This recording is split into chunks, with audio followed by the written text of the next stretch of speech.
అమ్మా రోషన్ గడు పనికి పట్నం పోతానంటున్నాడమ్మా.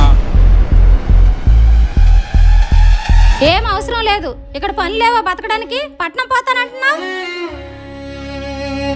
అమ్మా ఒకసారి వాడు చెప్పింది కూడా వినమ్మా. ఊర్లో అయితే రోజుకు 600 అమ్మ కూలి. అదే పట్నం పోయామంటే రోజుకు 1000 రూపాయలు. తినడానికి ఉండడం కూడా వాళ్ళే చూసుకుంటారు. మనం కూడా బతకాలి కదమ్మా. అవునమ్మా. సర్లే, మీకు ఎలా నచ్చితే అలా చేసుకోండి.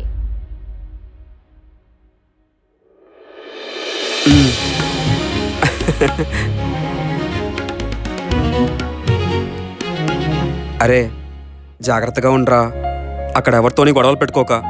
ఒకవేళ ఏదైనా అవసరం ఉంటే మన సురేష్ గారికి కాల్ చేయి, ఆడే ఉన్నాడు. అరే నేనేమైనా చిన్న పిల్లని అనుకుంటున్నావా? నువ్వు అమ్మ జాగ్రత్తగా ఉన్నానరా. సరే బస్ వస్తుందిరా.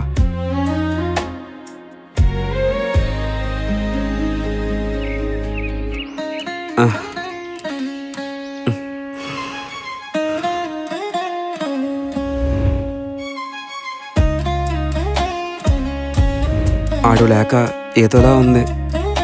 బా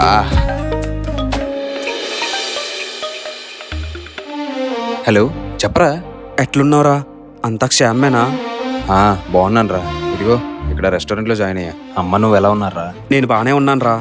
అమ్మాయి నీ మీద బెంగ పెట్టుకుంటుంది. నువ్వు ఉన్నావు కదరా అమ్మని చూసుకోవడానికి.